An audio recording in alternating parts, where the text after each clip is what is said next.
arrivati a Tahiti, morti, aeroporto di Tahiti, con i tahitiani che cantano il benvenuto alle 5 del mattino, ma boh.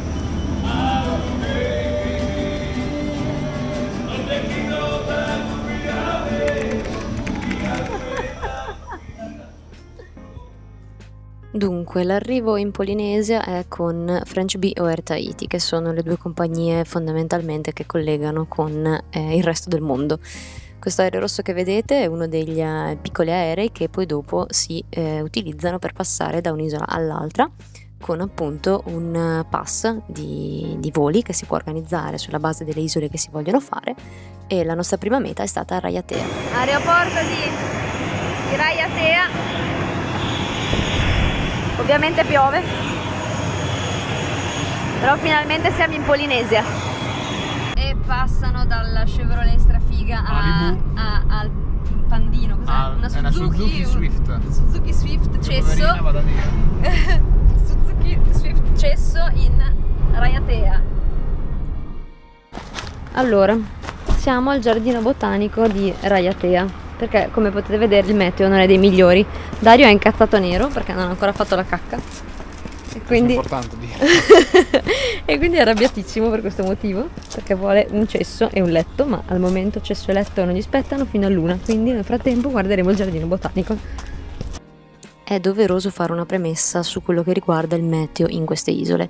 In queste isole il meteo cambia con una rapidità veramente sconvolgente, quindi queste immagini che vedete, che erano della prima mattina che abbiamo passato sulle isole polinesiane, vedete che qui avevamo un cielo grigio, pioveva, c'era il nebbione ancora dappertutto, e dopo invece la giornata si è velocemente aperta ed è diventata estremamente godibile. Quindi è un posto in cui piove, viene il sole, piove, viene il sole, temporale, acquazzone, è un continuo. Vedete infatti tutte le foglie per terra in questo bellissimo giardino botanico in cui abbiamo trascorso qualche tempo prima di arrivare a quello che era il nostro alloggio.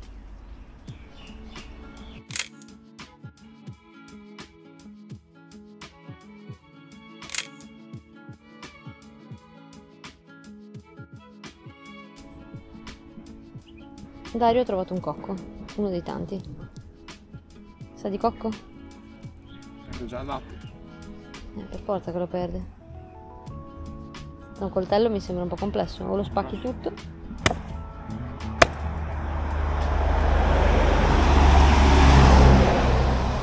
Ti consiglierei di prendere quel sasso appuntito che c'è di fianco. Ma lei è aperto, devi spaccarlo in due.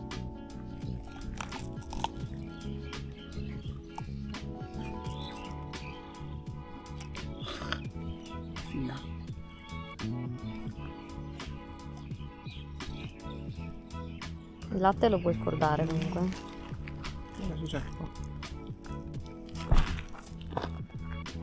Il latte buttalo via. Poi spaccalo in due, aprilo in due, vediamo di che colore è. Perché fa un odore un po' strano.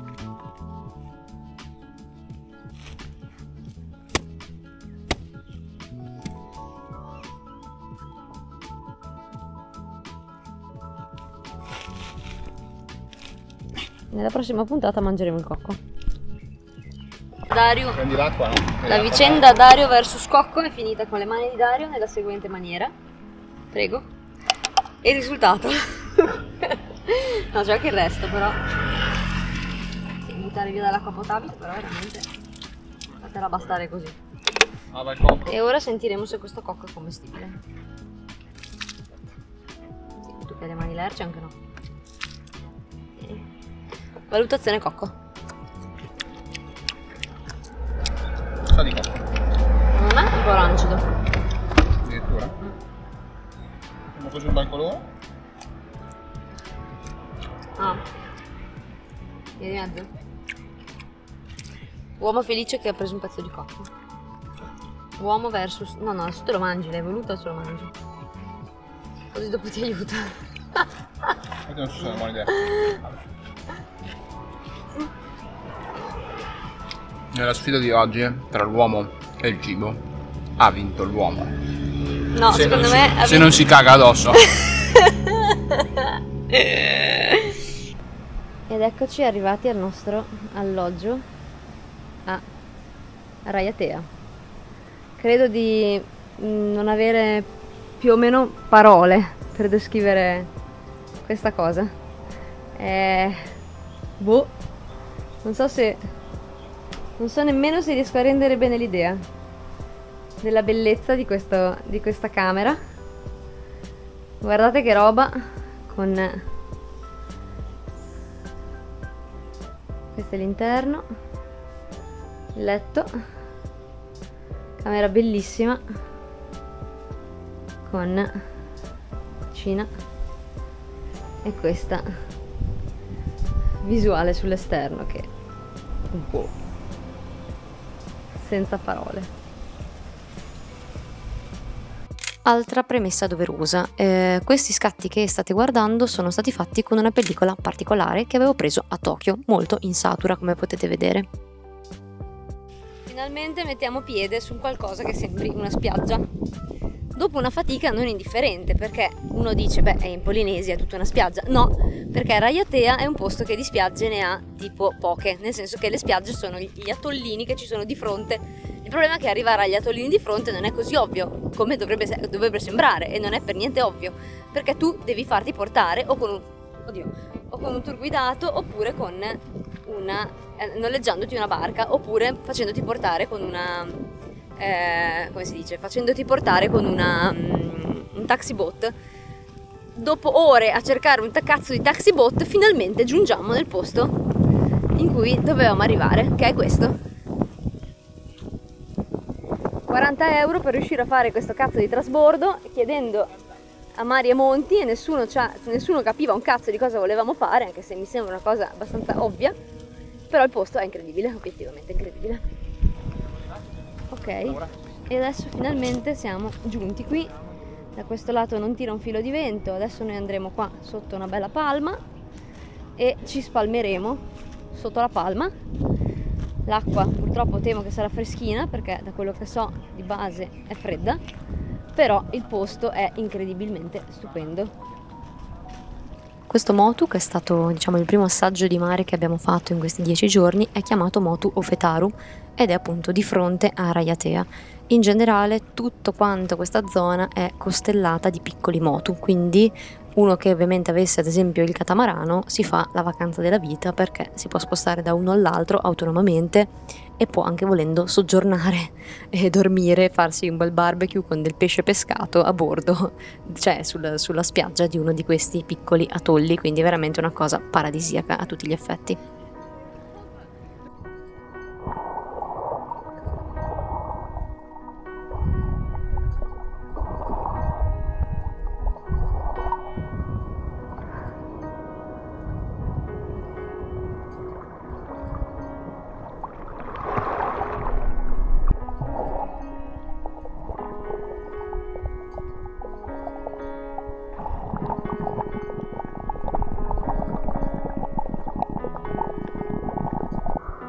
Allora, diciamoci la verità, io non mi capacito di questo posto. Allora, qui abbiamo la nostra palma, questo mare che è una tavola, laggiù in fondo c'è un altro isolottino, quindi un altro motu con un po' di palme che spuntano, questo cielo con queste nuvole qui che passano, da qui si sta da Dio. Qua invece in mezzo al mare, quella di fronte credo che sia Waini, e qui c'è Dario col telo, cavati amore. Là davanti, qua di fronte a me, c'è probabilmente un temporale che sta andando laggiù in fondo. E niente, c'è questo cielo con queste nuvole che passano, una cosa veramente incredibile. Là c'è l'acqua che evapora, quindi va verso su evidentemente, perché ci sarà qualche gradiente di temperatura che fa evaporare. Non so, è un posto stranissimo, selvatico, però bellissimo, veramente una natura selvaggia, spettacolare. Allora, anni di rugby al servizio dell'abbattimento di un cocco tramite un altro cocco. Fail.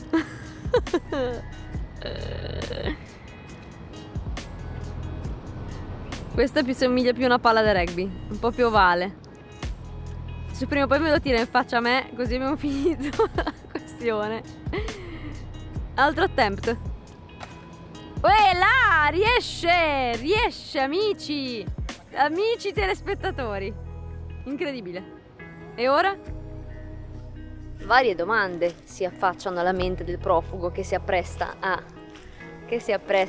rompere un cocco. Domanda numero 1. Quale cocco è buono da mangiare? Boh. Domanda numero 2. Come cazzo fare ad aprire il suddetto cocco? Il quale ovviamente non si presenta semplicemente marrone come ce l'abbiamo presente noi nel supermercato. Cocco in come dire, forma effettiva ha questa specie di chilometro di buccia intorno. Questo cocco selvatico, ok? Quindi che è stronzissimo da aprire. Quindi questo è un tentativo di apertura di un cocco appena preso dall'albero. Vediamo quanto ci vorrà. E il profugo qui presente se riuscirà a aprire il suddetto cocco prima di morire di fame. Secondo me morirà di fame. È meglio la pietra dietro, continua a essere meglio quella punta lì. Si rompe. E quella lì si rompe. Vediamo se il profugo riuscirà anche a rimetterci l'osso di una mano. Primo giorno in Polinesia. La probabile morale della favola è che profugo Dario prenderà la sua barchetta pagata 40 euro e andrà a comprarsi un cazzo di cocco alla bancarella se vuole bere latte di cocco fresco. No, niente, ci ostiniamo a voler fare questa operazione. E poi scusami, se tu lo rompi tutto il latte di cocco scivolerà via e non rimarrà un cazzo.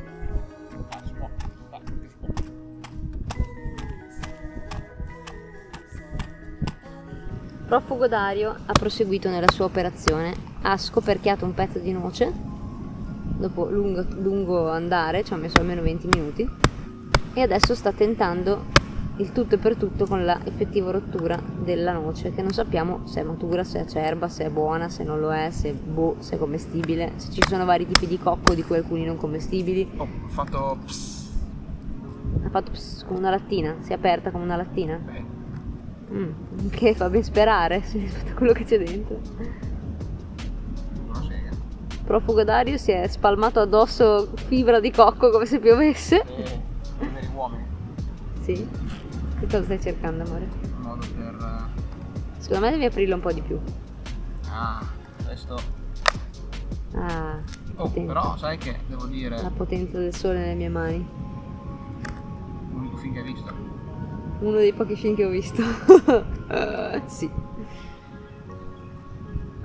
Ebbene, sì. Ebbene, forse riusciamo anche a rovesciare tutto il latte di cocco, ma come facciamo a berlo, scusa? Profugo Dario vuole rischiare l'ultimo dito. Vedete che collaborazione io ho? Nessuna. Non è collaborazione, per forza, ma chi cazzo ha detto? Siamo in Polinesia, in viaggio di nozze, chi cazzo ha detto di prendere giù la noce? È l'unica cosa che potevo fare. Ha preso giù la noce dall'albero, poi l'ha aperta, cioè non c'era nessun motivo, nessun bisogno di fare ciò. Quindi te la fai, te la canti, te la suoni, te la rompi, te la bevi, fai il cagotto dopo, fai tutto da solo. Vabbè, secondo me invece... Ma io non dubito, sarà buonissima. Poi lo vediamo domattina. Nel nostro bagno senza porta. Oh. Buono? Sì. È buono. Vediamo.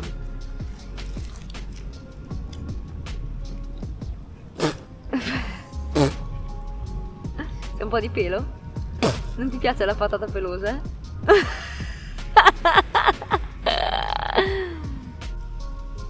True reaction. Oh. Guardate che buona.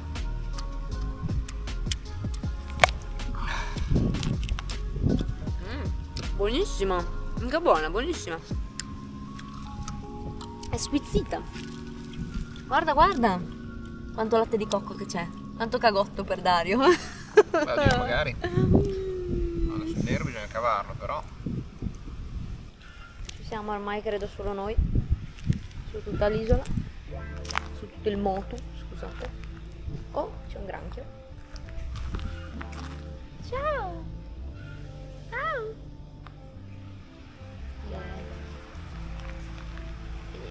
Questa bellissima natura selvaggia, pacifica e contrastata.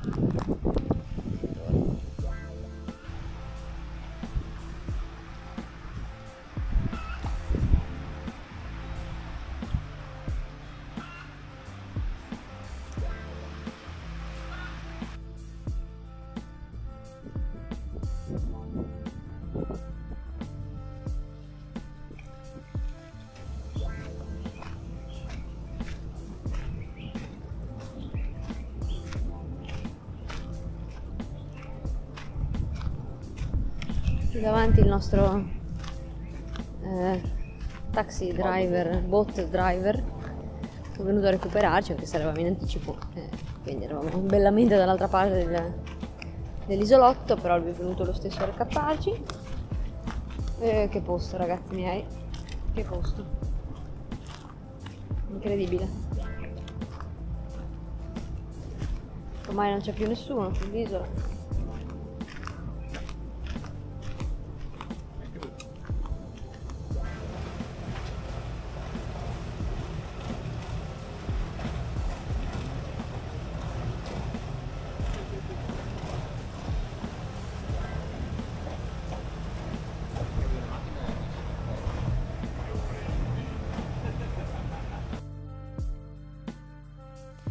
Questo bellissimo tramonto è stato veramente un'accoglienza meravigliosa di quest'isola. Abbiamo cenato entrambe le sere presso un ristorante che si chiama La Fenice d'Oro, dove abbiamo iniziato ad assaggiare quelle che sono le cose tipiche polinesiane, quindi principalmente pesce crudo oppure marinato nel cocco.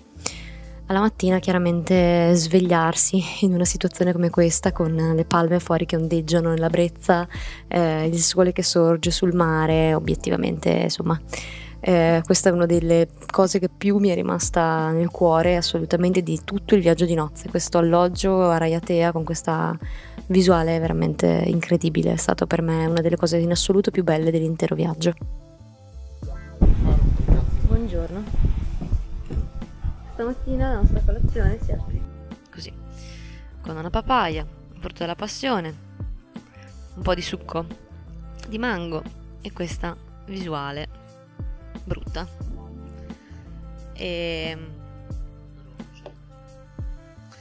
niente, io non so come si possa tornare a Bologna dopo tutto questo, veramente una cosa incredibile.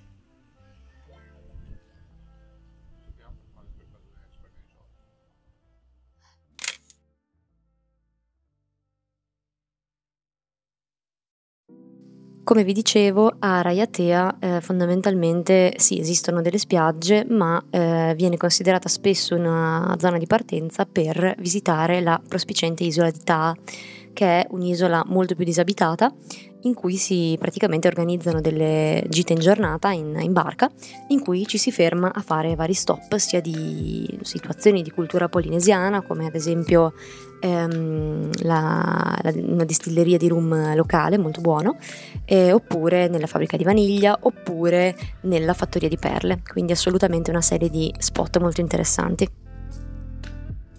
E niente, siamo venuti qua a fare una degustazione a Taa, fare una degustazione di rum. C'è la ragazza bravissima che ci ha spiegato, queste qua sono tutte le varie tipologie di rum di canne da zucchero che utilizzano, 12 che utilizzano per fare varie tipologie di rum. Qua è dove poi parzialmente lo distillano e lo mettono nelle valigie e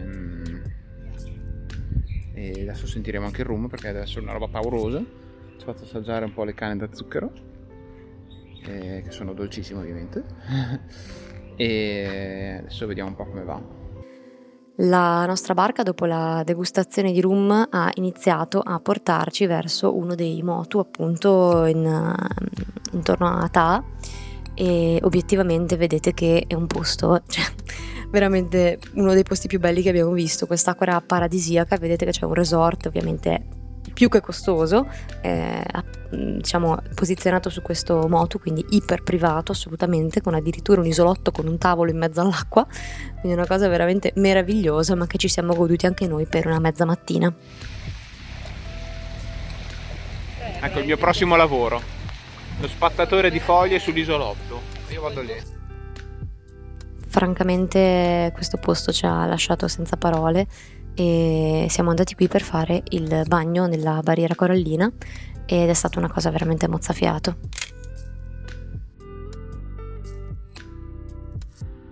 Benvenuti nel postaccio. Praticamente Rimini, però più brutta. Ma ci diciamo che cazzo dici, vecchio? Ma io Dio porco devo tornare lì? Io non ci torno lì.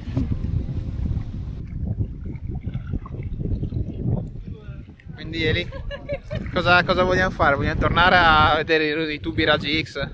Siamo qua alla riserva dove c'è il giardino dei coralli. Abbiamo fatto uno snorkeling, guarda che acqua. Abbiamo fatto uno snorkeling stupendo. In mezzo ad anemoni, pesci, un branco enorme di pesci gialli e neri. Una schifezza infinita. Siamo dimenticati la cam. L'acqua è orrenda e il pericolo naturale più alto qua sono i cocchi e niente, noi restiamo qua e ciao. Purtroppo durante questo bellissimo bagno in cui la corrente ti trasporta sopra i coralli pieni di pesci, veramente è una cosa incredibile.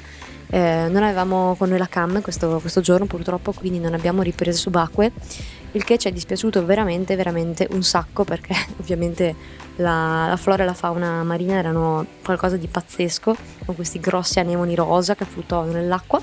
Dopo il bagnetto c'era la seconda tappa culturale della giornata, che era in questa diciamo così fabbrica di vaniglia che viene coltivata su quest'isola in maniera, una vaniglia di una tipologia particolare, e appunto c'era questo simpatico signore polinesiano che ha spiegato durante insomma ci ha intrattenuto per una decina di minuti spiegandoci la difficoltà della coltivazione della vaniglia, che è tutt'altro che una cosa banale.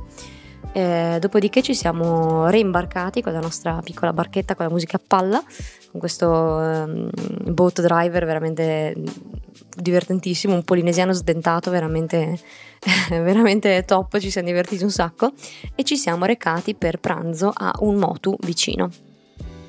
E adesso siamo arrivati in questo motu dove pranzeremo, ci siamo solo noi al momento e i ragazzi con noi, e qua c'è appunto, questi sono i ristoranti. E niente, il posto è questo, uno mangia qua, sta qua, boh, cioè è incredibile. Ciao pera dell'isola, ciao pera dell'isola, ciao. Stiamo bevendo punch, che è punch. In questo posto, che questa qua è un'isoletta con guest house, ci ha portato il driver, il taxi driver vabbè, lasciamo perdere, se ne frega, non me ne frega niente, va bene, non me ne frega niente di tornare in quel postaccio di merda schifoso che è Bologna, quel buco del cazzo, fanculo. Guarda quanto siamo stronzi. Com'è che siamo così stronzi? Occhio alle noci di cocco, amore. Puttana. Massimo trauma cranico di mia entità. Ma sì, ma che cazzo me ne frega. Vuol dire che sto qua un mese con prognosi riservata. Puttana, guarda che schifo. Quanto siamo stronzi. Com'è che siamo così stronzi? Un'altra tappa bellissima sulla quale purtroppo non abbiamo riprese è stato il bagno con gli squali, di cui abbiamo pochissimi fotogrammi, ma è stata veramente un'esperienza strafiga. Al termine della giornata come ultima tappa siamo passati da quella che è una delle fabbriche di perle, sono sparse per fattorie di perle, scusate, sono sparse per praticamente tantissime delle isole polinesiane, dove vengono prodotte queste perle nere bellissime e ovviamente hanno dei prezzi abbastanza elevati, però insomma è una cosa molto carina, per quanto un po' per me animalista un po' insomma non propriamente gradevole, però insomma sicuramente una cosa estremamente caratteristica. Alla sera ci siamo goduti l'ultimo tramonto con l'ultima cenetta nella nostra bellissima casetta, che per me rimane appunto uno dei posti più del cuore dell'intera Polinesia. La mattina dopo ci aspettava il secondo volo di collegamento interno che ci avrebbe portato a Bora Bora. Da premettere che l'aeroporto di Bora Bora non si trova sull'isola in quanto tale, quindi è leggermente separato e incluso diciamo nel prezzo del biglietto quando si arriva c'è anche il transfer dall'aeroporto alla terraferma.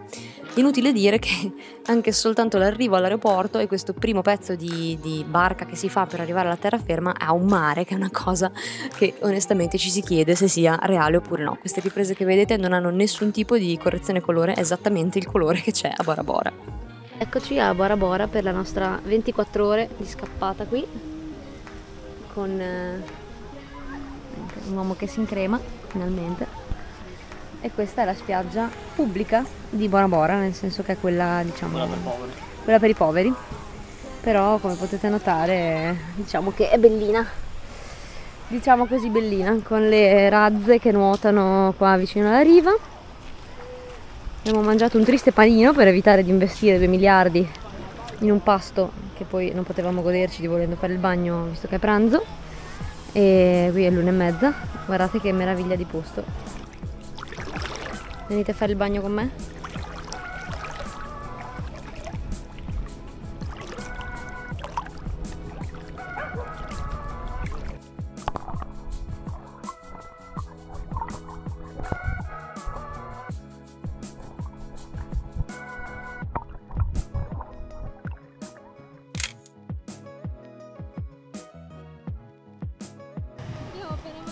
Poi guardate quanto cazzo è turista col cappellino di New York.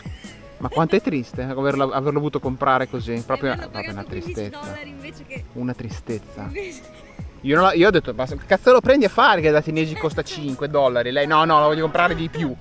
E allora l'ho preso e adesso vedi proprio New York, original. Original sto cazzo. Maledetti bastardi. Sono proprio degli stronzi. Se andate a New York, andate in Chinatown e comprate tutto quello che potete a Chinatown, tanto proviene tutto da lì. Non fatevi infinocchiare come ha fatto Elisa. Io non ci sarei mai cascato, ma lei è un po' polla e ci è cascata in proprio secca. Comunque parliamo un attimo di quest'acqua orrenda, sembra di stare in piscina. È veramente noiosa quasi, vero? Noiosa. La parola è noiosa.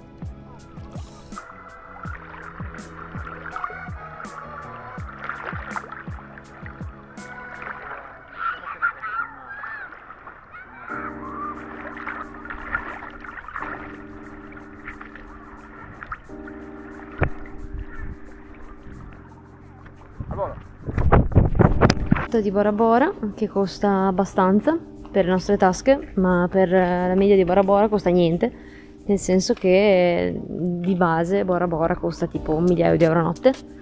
Noi ne paghiamo circa, quant'è? 300? No, 250, 27.000 franchi, quindi sì, 240-250 euro con la colazione. L'hotel è a questi bungalow, vedete, su questo bel giardino e con le palme. Devo dire molto bello, molto tranquillo, polli che scorrazzano, hanno la loro spiaggetta privata che tra l'altro è di fianco a un posto incredibile, in cui adesso vi faremo vedere qualcosa. Questa specie di resort, ex resort abbandonato, in cui ci siamo infiltrati, anche se ovviamente c'era scritto che non si poteva fare, ma noi ci siamo entrati lo stesso.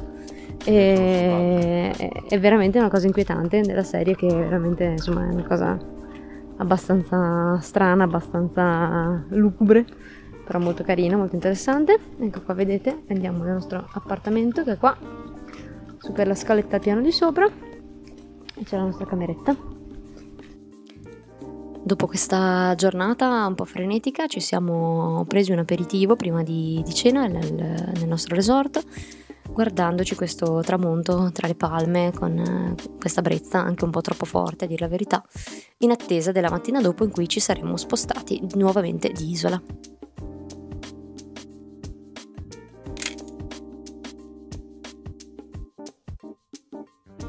Siamo a Bora Bora, stiamo facendo colazione, abbiamo un gatto che ovviamente ci assiste, intanto viene sfamato nonostante i divieti. Per carità, l'albergo è molto carino, per quello che costa forse è un po' overpriced, nel senso che comunque costa praticamente 300 euro a notte. Se vuoi mangiare qua la sera spendi una follia, ma mi sembra di capire che i prezzi di Bora Bora siano il doppio praticamente di tutte quelle delle altre isole, e questa è la spiaggia privata dell'albergo. Non bello.